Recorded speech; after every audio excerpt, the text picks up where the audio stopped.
Worte zu finden. Das heißt, wir werden für mehr Aktivistensachen so wie bei euch als Department Israel und ein paar Sachen in ein Sinn.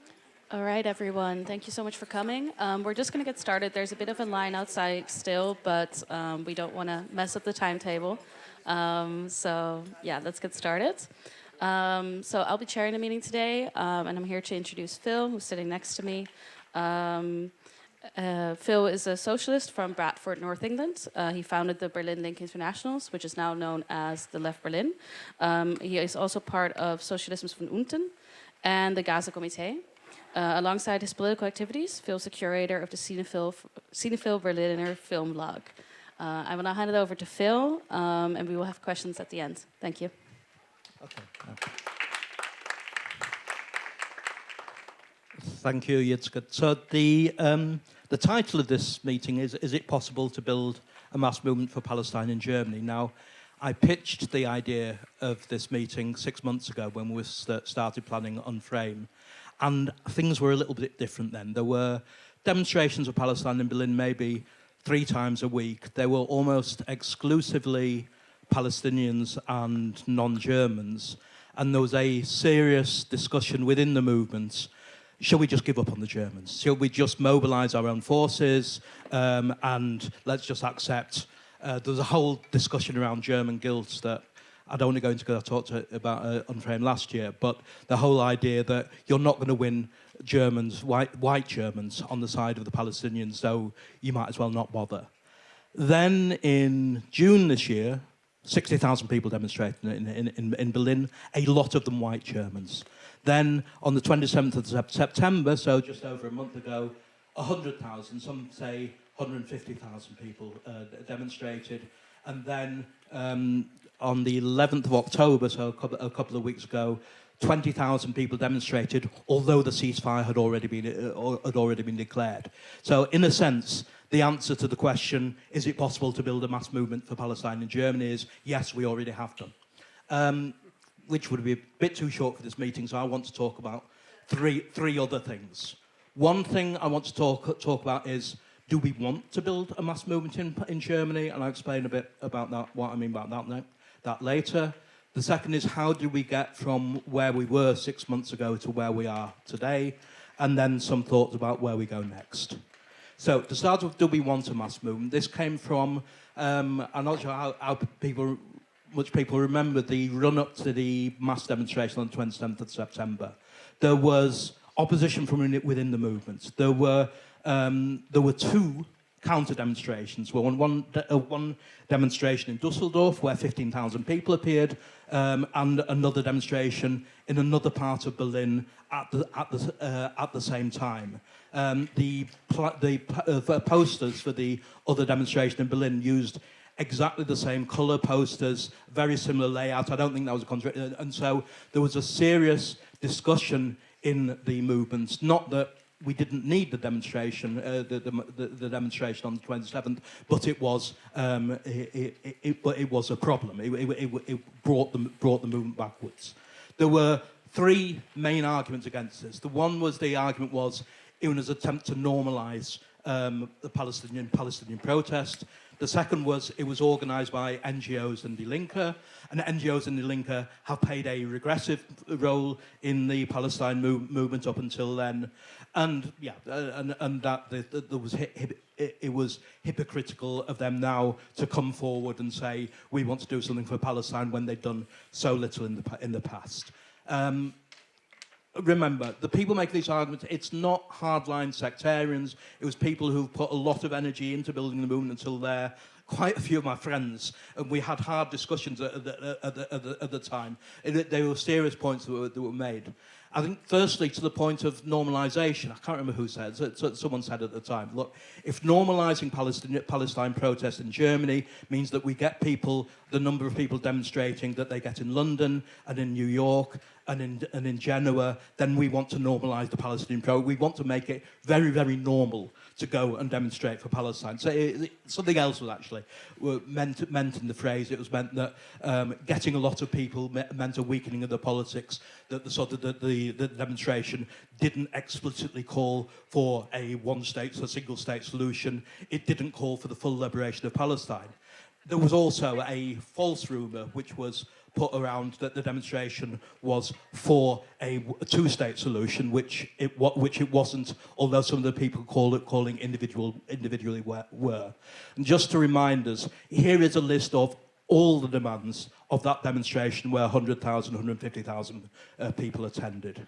One would end all military cooperation with Israel, use all available efforts to allow humanitarian help into Gaza, end the decades-long expulsion and illegal occupation of Gaza, support the international courts without limitations and implement all the decisions, release all victims of war crimes, including the thousands of prisoners in Israeli jails and the dozens of hostages in Gaza, implement the Palestinians' right for individual and collective self-determination, defend the right of opinions and assembly in Germany, end the suppression of legitimate protests for Palestine. Now, you might have a quibble with one or other of those points, but those are demands I can get behind with. And if 100,000, 150,000 people will go on the streets of Berlin when before then a tenth or fewer than that were demonstrating, then that was a mass step forward.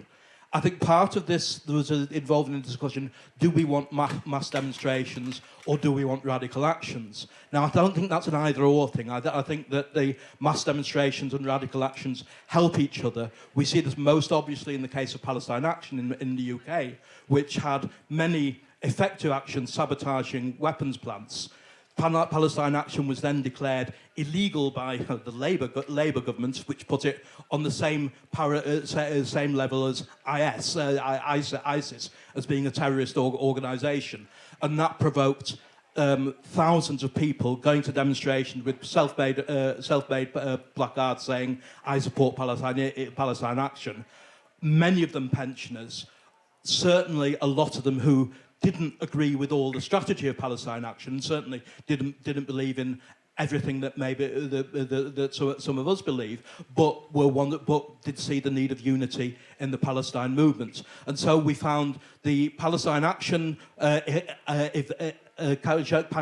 actions were made possible by the mass movements, and the mass movement was there to support Palestine Action. So it's not that we need one or the other. We need a connection for them both. I just want to say one thing about the idea that that the mass demonstrations are not radical enough in Berlin, but somehow the demonstrations in London, the strikes in Italy were fully radical and things that we need support. Not everybody who went on a demonstration in London was for the one-state solution.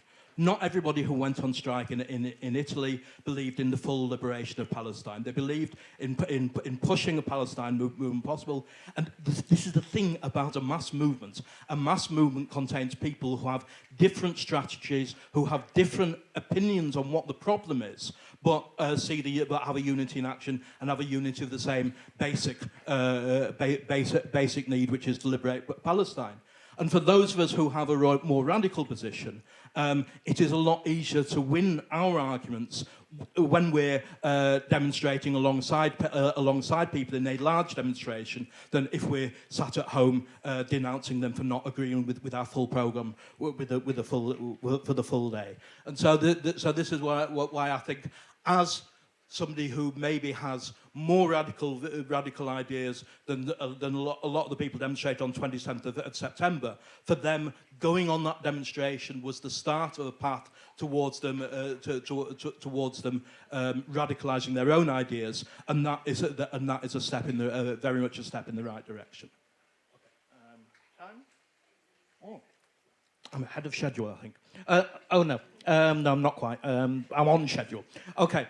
The next thing I want to talk about is why tens of people, it says tens of people in my note, tens of thousands of people have started demonstrating for Palestine after 18 months of relative passivity. So where did these big demonstrations come from? I spoke about this last year unframe on a fairly hypothetical level, as I was talking about German guilt, and where I argued that it is not something in the German gene that you don't demonstrate against Palestine, that it was a result of a calculated campaign by politicians and by the media, which had 3 steps. The one, to reduce Nazi crimes to just anti-Semitism. The second, to conflate Israel with the Jewish people. And the third, the concept of imported anti-Semitism. Now, I've written about that elsewhere. I've got a chapter in a book coming up which goes on. So let's just take that as read. This is something which happened. That there was a campaign in the media and from politicians to keep white Germans away from the demonstrations. That this was to a large extent effective, but it was never something which was always going to be necessarily the case, that you could break the dam. In addition to this, people in the Germans are not a homogenous mass. There were always people who were going to demonstrate for Palestine. Most obviously, Palestinians themselves, people who, let's say, did not have grandfather issues. So the 25% of Berliners who don't have a German pass, or BIPOC Germans, didn't have the same conflicted feelings that maybe some other people. And also there was a reasonable number of German socialists who've been demonstrating with Palestine for decades. And so it was never the case that you couldn't win Germany at all. And what I'm going to go on and argue is that from this situation, in the last year, 2 years, there have been specific areas in German civil society where there has been a shift en masse, partly as a result of repression that they've said, which meant that there have been groups of people who've moved over to supporting Palestine, which has made it easier for individuals to come on the demonstration.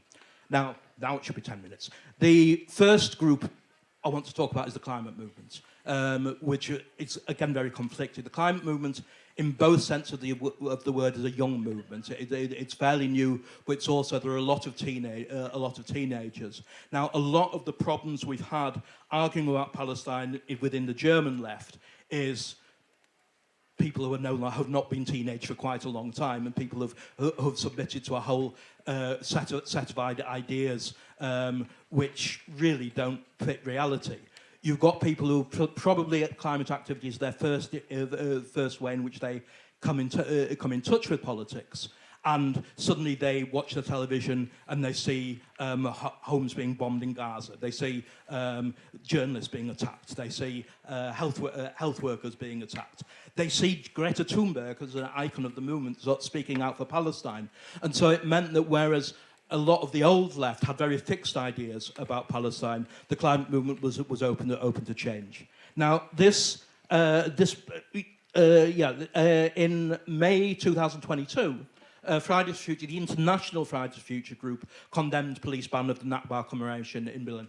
So there was an attempt to demonstrate on the anniversary of the Nakba. It was fully banned by the police. Fridays for Future said, freedom to assemble is a fundamental human right, and we're appalled by this act of repression. Climate justice means justice for Palestine, solidarity with Palestinian organisers in Germany and across the world. This was Fridays for Future International, which did have a lot of sway. Fridays for Future Germany followed the lines of many German NGOs and distanced itself. The most prominent member of Fridays for Future Germany is Luisa Neubauer, a rising star in the Greens. On October the 7th or October the 8th, I think, Neubauer tweeted, "It disappoints me that Greta Thunberg has so far said nothing concrete about the victims of the 7th October massacre." And on October the 8th, Fridays for Future Germany said, since yesterday we're experiencing an incomparable terror by Hamas against Israel, we are horrified and mourn the victims. So we've got two things. We've got the international climate movement coming out very strongly in favour of Palestine. We've got the leaders of the German movement who were holding back a lot. And in the middle, you've got activists who are coming into the movement who are confused. And thank you. You have someone like Elisa Bash, who was the spokesperson for Hello. Hi, Elisa. She's just arrived, and she's speaking tomorrow. Please go and listen to her. She was removed as spokesperson for Fridays for Future for tweeting about Palestine, but she wasn't alone. There were a lot of young climate activists who took the lead of people like Elisa, and from very early on saw that Palestine was something to support. I've now lost the order of my turn. Okay, I'm going to improvise a little bit. Sorry, thank you. Sorry.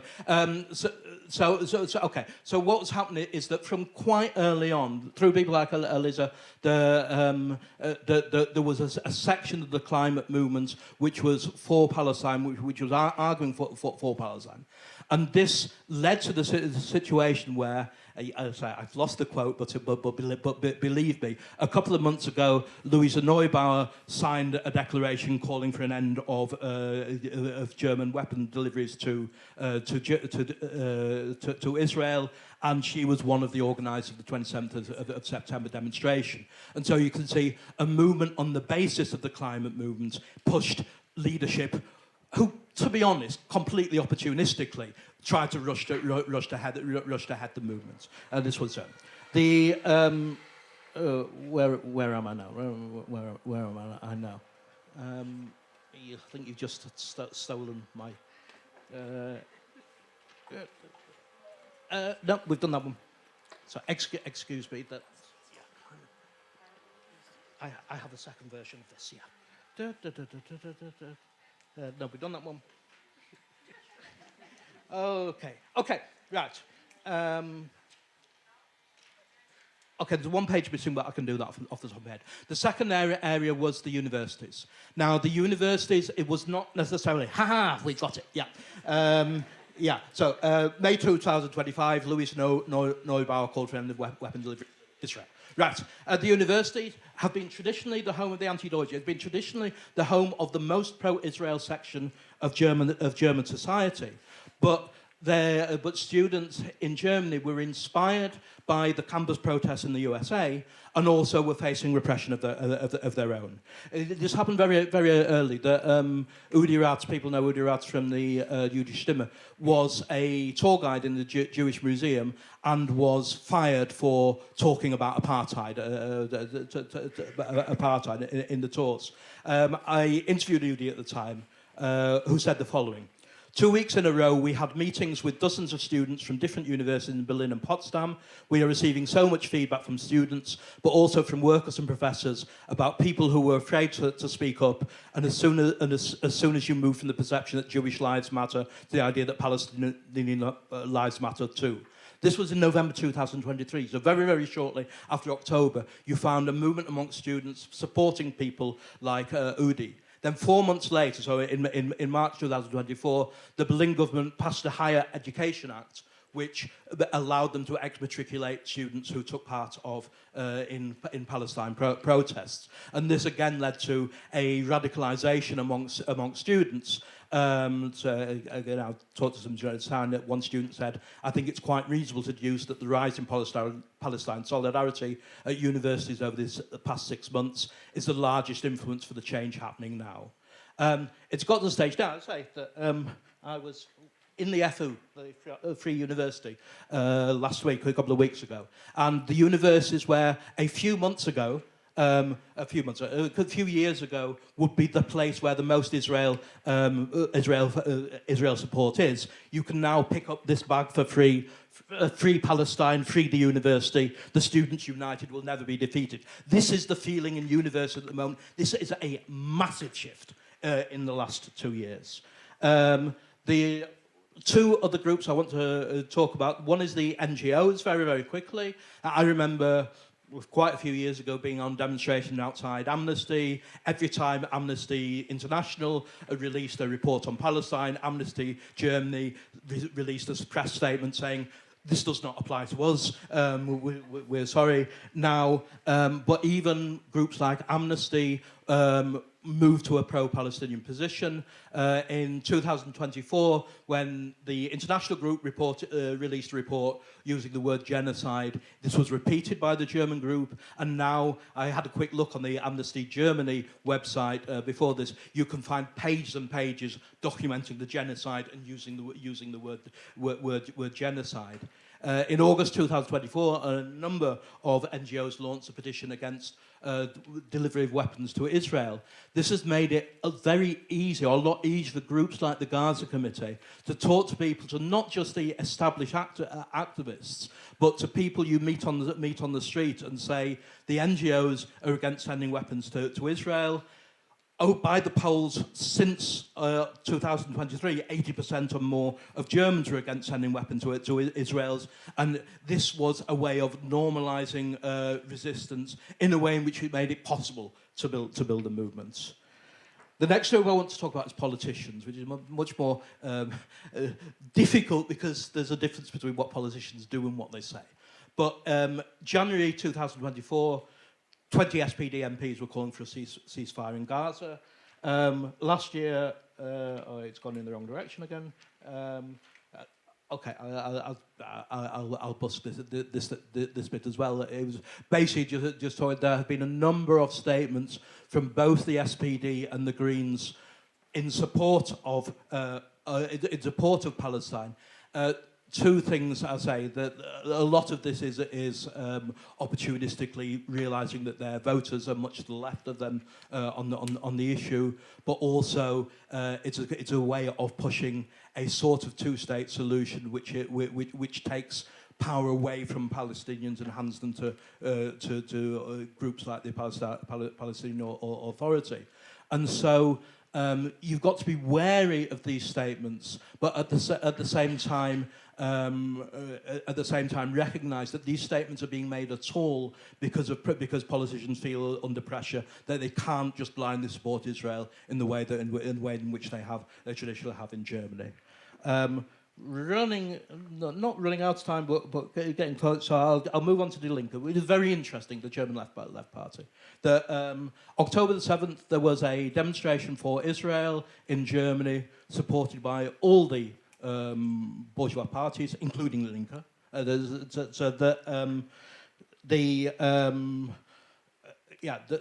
was a lot of Palestine activists which refused on principle to work for Die Linke. And as one of these, I was a member of the party for many years, is one of the reasons why I left, that I found that building a Palestinian movement was actually hindered by saying that you're a member because it was objectively on the wrong side of all the issues. They're always good at individual activists, but every statement from the National Party was terrible.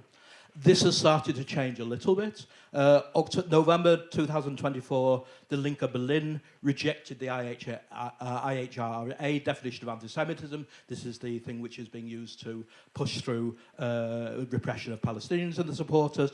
At the Linke National Conference, there was a resolution calling for an end to the war and for Germany to end sending weapons to Israel, which even used the word genocide. At the demonstration on 21st of June, so the first big demonstration, there was a significant Linke bloc. It was the biggest bloc from the Linke I've seen on any demonstration for quite a few years, but before that. And then the Linke ended up being one of the groups calling the demonstration in September. So there is all sorts of things which are happening. I mean, there's talk of a motion coming to the next Linke conference supporting BDS. And so there is a big shift there, but I think even here we need to be a little bit wary. Firstly, the Linke called the demonstration after June. Then they cancelled the demonstration. They ended up calling it in the end. Why? Because the co-chair, Ines Schwerner, said, we must be sure that there are no Hamas flags on the demo. And I think that statement of itself showed the distance between the Linker leadership and the Palestine movement. I've been on lots of Palestine demonstrations in Germany. There hasn't been a single Hamas flag there. But the idea of all the racist, Islamophobic ideas about what Palestinian demos are like was still being held by the party leadership, even when they realised that they needed to say something on Palestine. There's a case of Ramzi Kalani, who's also in the room, who was, here's Ramzi, we've got, I'm told all the best activists are at this meeting. He was, this was 1 month after the Linker conference talked about genocide, which was, hey, yeah, finally the Linkers got it. Ramzi was expelled from the party. He was expelled in the party for bringing the party into disrepute. It was a unanimous decision. It was due to his Palestine activists, that was clear. A few weeks ago, Ramzi challenged the decision. This was a couple of weeks after Inish Ferdinand had said the party had learned from its being too slow in joining the Palestine movement. It's learned from all its mistakes. His appeal was postponed again. They are still not allowed that.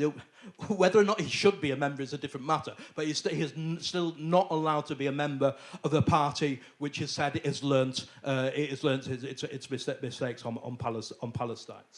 To cut a long story short, I think it is a good thing that the Linker and the NGOs called the demonstration on September the 27th, that they mobilised 100 to 150,000 people, but they are at best dubious partners in the fight, and especially the higher up in the party and the higher up in the NGO you go, the more likely that there are people from backtrack.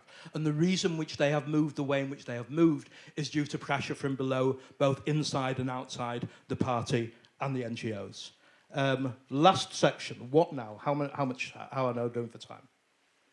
Okay, 5 minutes. Okay, I'll try and do it. Last weekend, actually here, there was a Gaza tribunal where lawyer Alexander Gorski argued the German government is worried that a strong movement for Palestine could develop into a strong anti-war movement. We're in the situation that conscription is being planned for Germany, that military spending is being upped to 5% of the GDP. The repression which is being used again, which has been used about Palestine, is being used against other movements, most notably the climate movement.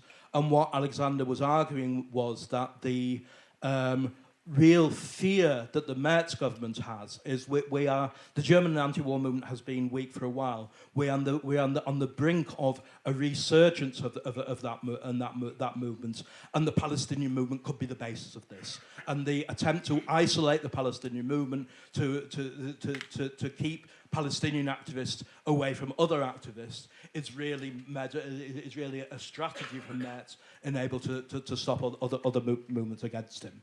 As I've said, I think that the small groups, the generalisation of small groups of climate activists, of students, of artists, who I didn't go to because I lost that page, but I don't have the time now, is something which has created hope for a more generalised movement against the Merz government. And the key task now is to be able to unite these movements into a big single movement against Merz, but also against organisations like the AFD. We've got next month, end of this month, the AFD is forming a youth movement, which is promising to be very hardcore Nazi. The demonstration against it in Gießen. And I think a significant presence of the Palestine movement on the demonstration against the AFD will be significant in terms of building both the Palestine movement but also the anti-fascist movements. After all, Palestinians are the first people the AFD are going to go for. And we're gone to a situation where very early on in the movement against, in the post-October 7th movement, the AFD, Palestinians were evicted, escorted away from a demonstration against AFD. I think the movement, the anti-fascist movement, is learning from their mistakes. And we had the situation in the last big demonstration against the AFD in Riesa, that the Leipzig Antifa were the home of the Israel fans on the German left. They were leading the chants, free, free Palestine. And I think the anti-fascist movement is learning that it needs the Palestine movement, and bringing these movements together is really a key to what we need to do. Now, size matters. One of the other things that Alexander Gorski argued was, on 27th September, the chant "From the river to the sea" suddenly became legal, because on a demonstration of 150,000 people, when everybody is chanting "From the river to the sea," then the police are not able to arrest everybody. And I think that what's essential for the Palestine movement, especially now with the apparent ceasefire, is to break the movement out of just the activist circles into the broader movement. We know that the ceasefire, we know that the ceasefire isn't a ceasefire. Palestinians are still being killed in Gaza every day. But we also know that it may well not hold. But there is a general public perception amongst some people. Okay, we went on the demonstration. The ceasefire's there now. Israel's not killing as many people as possible. We can now stay at home. I wouldn't overestimate that. I said 20,000 people demonstrated after the ceasefire was announced, and that wasn't just the normal demonstrators. And the task before the movement is how do we incorporate these people, that we have a vibrant Palestinian movement that is both broad and radical. We need to be clear. Palestine remains occupied. Any belief that Donald Trump can bring peace to Gaza is misguided, shall we say. Israel remains a settler colonial state. It's killing Palestinians. What's happening in the West Bank, the destruction of property is terrible. And all the problems which were there before October the 7th are still there. That means we need to find concrete demands which we can win a wider audience to. I think the most obvious demand is to end all military cooperation with Israel from Germany, but we can widen that and say end all cooperation with Germany. I think for the first time, probably ever, we are in the position where we can realistically talk about a mass BDS movement in Germany. There's been a BDS movement, and it's done great things, but it's remained largely outside the public for things we could talk about. But the idea that we can raise BDS as a mass demand is there. I'll just want to look back to the 6 months, and this is the last paragraph. When I proposed the meeting, since in the 6 months since I proposed the meeting, Germany has a mass movement which we couldn't have dreamed of then. I certainly didn't. That we need to maintain the movement, make it broad and radical, but we also need to politically shape the movement. We need to sort of at the one and the same time that it takes on the hard arguments, that it has a clear explanation of where things are going, but also that it remains open to people who are still finding their way, who have still got questions that need answering, and that we don't say, unless you sign on to the full programme from day one, then you're not allowed to join our club. That means we need to get active, we need to get organised. Yitzka said at the beginning, I'm a member of at least 3 organisations which have got stalls downstairs. Please come and join the organisations, particularly on Gaza. Please join the Gaza Committee, which is trying to bring the fight for Gaza into the wider building public, but also, carry on fighting. And let's talk now about what we can do.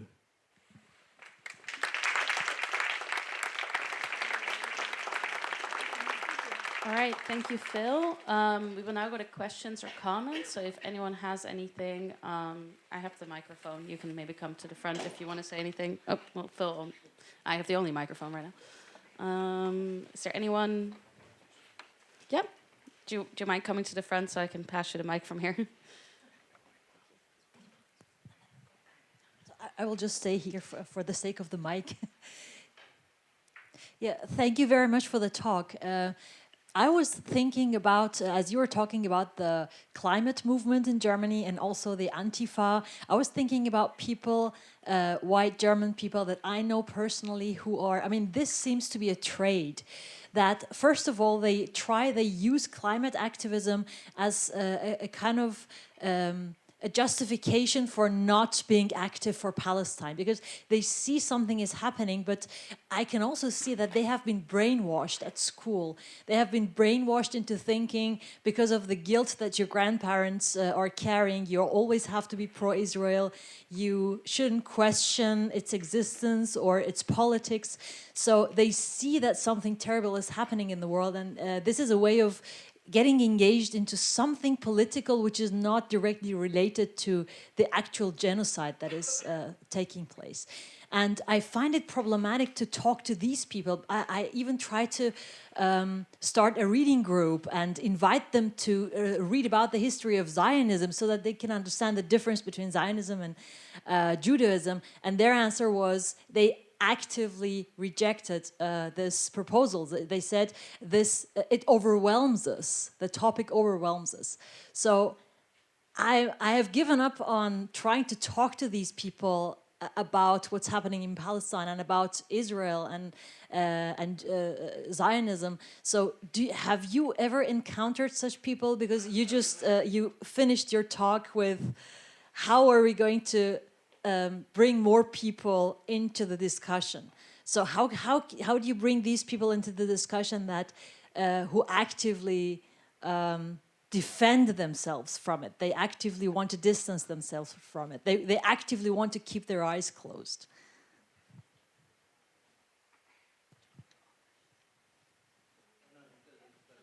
I will just come into the audience. I feel like that's easier. All right, I think I saw Ramsey, you had a comment you wanted to make? Thank you.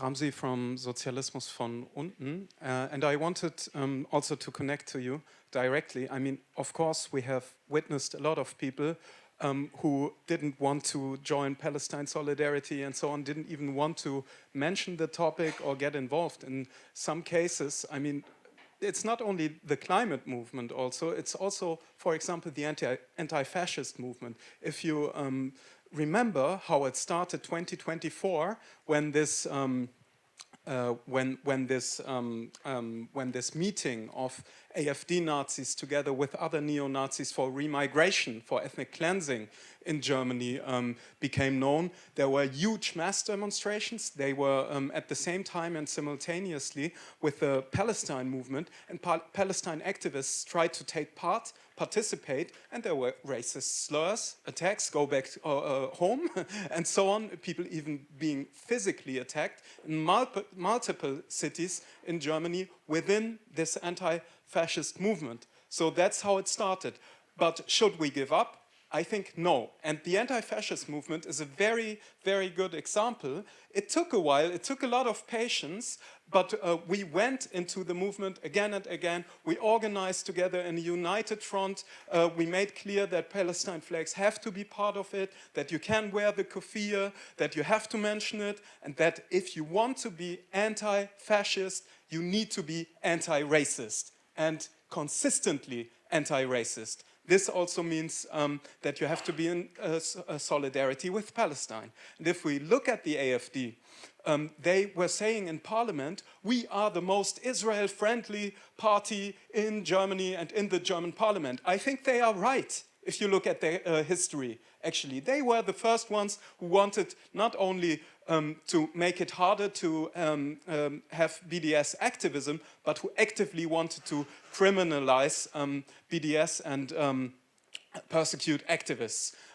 When 7th of October, the genocide started, one member of parliament from the AfD was saying, I wish for the IDF, I wish they have a good hunting season. And he had a picture of the IDF at his papers. So this is how they were working, trying to criminalize Palestine solidarity all the time. And at the same time, they are a fascist party trying to build paramilitary fascist street arm and terror groups that could really come in here and crack down events like this, raise it all to the ground, how the state repression could not do it because they are autonomous and have their own paramilitary as fascists, as we have seen. So we need to stop them to build a new SA. It's in the interest of the Palestine movement as well as the anti-fascist movement. So it belongs together, and I think we have to fight for it. We have to mobilize to Gießen, Phil already mentioned it, end of November, to stop the building of the youth organization of the AFD, which will be this paramilitary wing where they connect the parliament to the street Nazis and the fascists who are keen on fighting and experienced cadres. This is what they want to do. On the 10th of November, we, as Sozialismus von Unten, also have an event where we are connecting these two parts, and we've seen a lot of improvement. I want to, and this is where I want to end. So there's a lot of hope, there's a lot to gain, especially now where you have these illusions in Trump's peace plan and where the demonstrations are getting smaller. This will be a mass demonstration of tens of thousands where we can reach those who are now affected by what has been happening in Palestine, who questioned their former beliefs, and where we can reach new people. When in Riza, we blocked the party assembly of the AFD for a couple of hours, I saw something I've never seen before, and I've been in the movement for more than 10 years. You saw autonomous black bloc Germans not only shouting nie wieder Deutschland, like the anti-Deutsch did, anti-Germans, but they switched to nie wieder Deutschland, free Palestine. And I think that's very telling, because, to be honest, the Palestine movement is the anti-Germany movement and anti-German state, not the anti-Deutsch who support the German Staatsräson, etc. So this was very hopeful. We got great positive reactions from the attendees of the demonstration, and I think we can do the same in Gießen. We are also selling bus tickets in order to get involved and to join us in stopping the building and founding of the AFD youth group. So it would be great if you want to talk and join. Thank you, Ramsey. We have one person in the back, and then I'll come back to you. I don't know if it's German fine, but if I can try to do it in English. Yes, I'm Elisa, and I'm also part of the climate movement. And I think it's very important to see that the climate movement is fortunately more diverse than Fridays for Future Germany. There are a lot of groups in it. I'm also part of BIPOC for Future, if you know the group. And sometimes think Fridays for Future is everything we got, but we also have groups like Ende Gelände or Interventionalistische Linke, and we are working with them in Hamburg. We are doing great collaborations. We have the Anti-Colonial Climate Bündnis, the group collaboration in Hamburg, in which we're working for years right now together. And we also have a lot of skill sharing between Ende Gelände and also the Palestine movement in Hamburg, actually. And it's a recent thing. You're right that it wasn't the thing from the beginning, from the start, but the time is shifting, and I think also we have to acknowledge that within those movements, and we have to use it for us. Of course, I would love to not having to make the direct links between climate and Palestine, to show them, of course, it's also your topic, because everything what happens in Germany is, and everything what's happened in Palestine is our topic, because Germany is the greatest supporter of Israel after USA, so of course. But sometimes it does help to make these direct links, direct connections, talk about Palestine and climate justice and the link between it, because there, as you said, there are a lot of people who are brainwashed, and they think, it's not my topic, and why should we, as Fridays for Future, talk about it? So it does help to get into the room of them. and try to help them make it visible, make Palestine visible and also Zionism visible, and talk a bit deeper about it. I think it works with some groups better than with others. Some are more bürgerlich and bourgeois. So there is a difference. But yeah, I think establishing those obvious connections helps us to open their eyes and get a foot in the door, as I've said. And then maybe to open the door also very wide for us.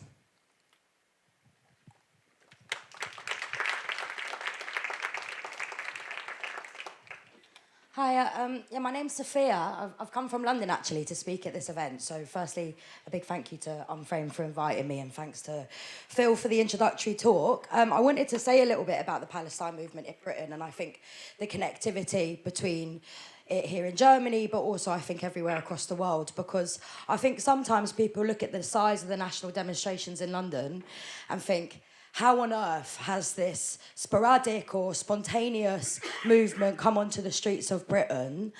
Firstly, it's to say that actually the movement in Britain hasn't come from nowhere.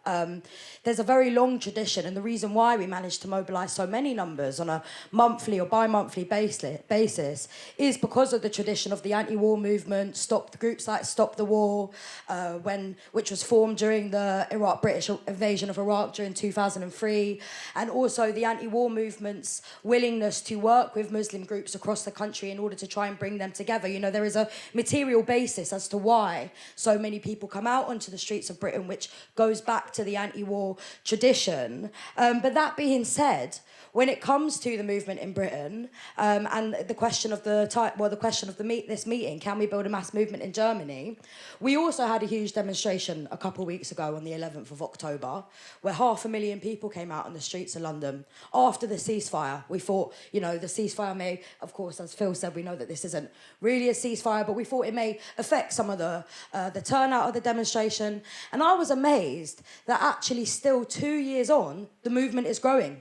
And that's not unique to Britain. I think that's the case absolutely everywhere. In some ways, I met some people on that demo on the 11th of October, and it was their first Palestine demonstration. And in some ways, you can think, I mean, why now, after 2 years, that you finally decide to come out onto the streets? But I think the point here is that we can still continue to build this movement as big as possible. And when we talk about what a mass movement is, I think it's really important for us to talk about the climate movements, the students, and so on, because it isn't just about huge A to B demonstrations. You know, they play a role, of course, in putting pressure on the top, on the ruling class, and also in changing public consciousness. But it is right that we have to have a real effort to link up the different aspects of the movement. Phil mentioned the prescription of Palestine action. This is an attempt by the state to repress the movement. Now, look, don't get me wrong, I feel a bit silly talking about state repression in Britain when I'm in Germany, right? When it comes to the Palestine movement, and the Metropolitan Police look like toy police compared to the German police that you see on the streets and the videos. But there is a real attempt by Keir Starmer, by the British establishment, to try and silence that movement, and they've used and tried to pick off Palestine action as the sort of radical element of it. Now, look, don't get me wrong, I support Palestine action. Well, you've got to be careful, mate. Now, you can't say that in Britain. I defend Palestine action when it comes against the prescription of them as a terrorist organisation, and I want to see arms factories like BAE closed down, but I don't think you close them down by wearing a balaclava and a jumpsuit and going into it in the middle of the night. I think that you can actually close down arms factories by mobilising tens of thousands of people to stop workers from going into the factories. And that, I think, when we talk about building a mass movement, is the really important thing. Sorry, I'm going on. The final thing then to say is, why does the state try and repress the Palestine movement? Here in Germany, in Britain, in France, in the States, I think it's because Palestine has been a radicalisation process of millions of people across the globe. It is the key link in the chain when it comes to the crisis of capitalism. When you talk about imperialism, about the rise of racism, like Ramses just spoke about, when you talk about the fact you can have no climate justice on occupied land, Palestine can be a lightning rod to not just build a mass movement, but to build a kind of movement that can actually challenge the system to its core. That's why they're terrified of us. And we have to say, we have to connect it to the anti-racist movement, the climate movement, to the trade unions and the working class struggle, because that's not only how you build a mass movement here in Germany, it's how you build a movement of socialism that can actually get rid of the awful oppressive things that the states are doing, and so on. Thank you. Phil, do you want to have any comments?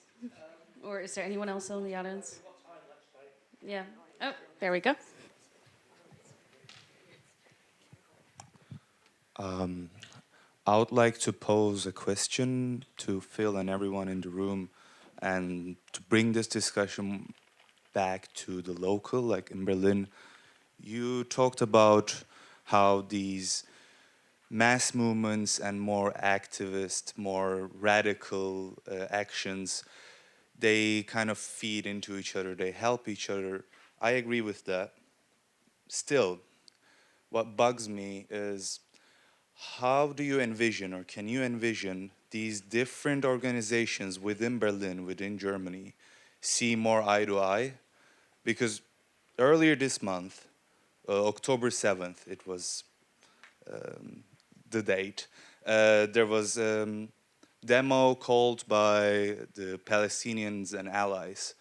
And then 1 hour before it started, it was banned by the police, but then people went out anyways.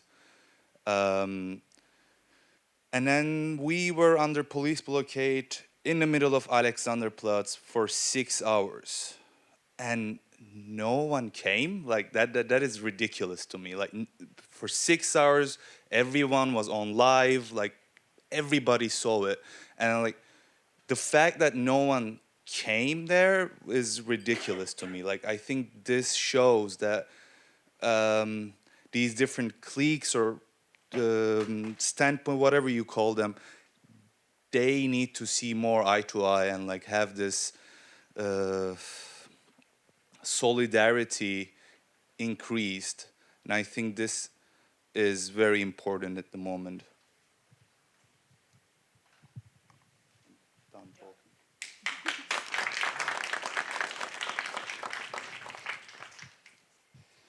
Okay. Any other questions, comments? If not, Phil, you can... Oh, yes. It's been the second time that nobody came. You remember the Kessel at Bundestag? I've been there for 5 hours, and there have been a lot of people sending SMS and videos from inside the Kessel, and nobody came. No journalists, nobody. And it's been some weeks before, and it's been the same as Alexanderplatz, and it's been the second time now. Okay. My follow-up question is this something that is typical of Germany? Because I would not imagine that to be the case, for example, in Italy. If people call people to the streets, not everybody, but, some people will come out. That would feel almost natural for a lot of activists. So maybe here there is no culture of movements coming into solidarity in this way. So that's my question. Do we have another... Someone pointed at someone. Does someone have another question, comment? No? Okay. No? No, okay. And we have about 5 minutes left. So if we want to maybe wrap up, and if anyone has any other questions or comments, and if not, I will hand it back to you, Phil. Oh, yeah, there we go.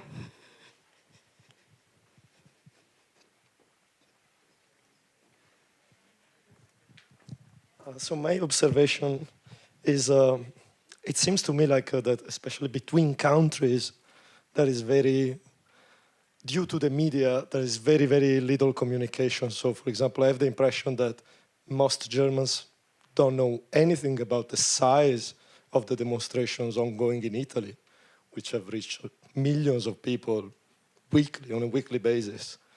And this is due to media suppression. And I looked a bit into it. It seems to me that even In Britain, there was no news about it.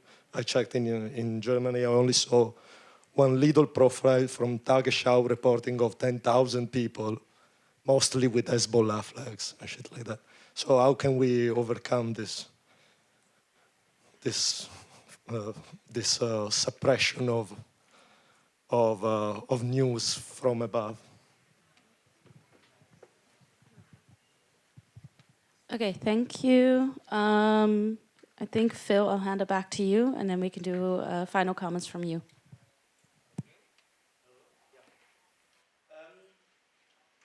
Sophia talked about Britain's head of movement. Sorry, turn the microphone on. Sophia talked about how in Britain the movement is still growing.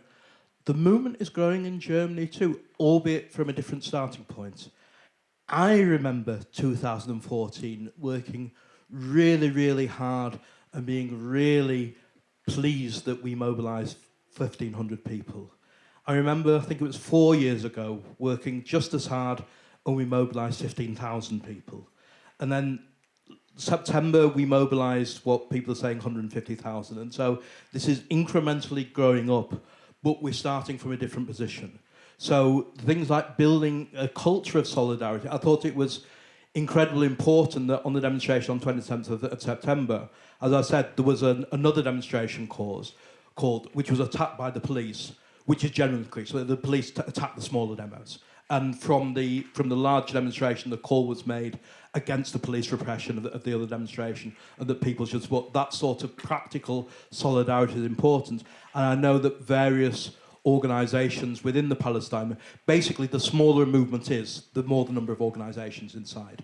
And the various various different organisations like the PA Allies and the Gaza Campaign and the Gaza Committee are talking to each other about coming together and doing more. And I think this is a necessary thing, partly in building the movement, but also the best way to counter the media is to mobilise people on the streets. Not particularly that we get in the news. I know from Britain, there's these huge demonstrations in Britain, and the BBC is much more likely to cover a much smaller fascist demo than it is a large demonstration for Palestine. This is an endemic problem of the media.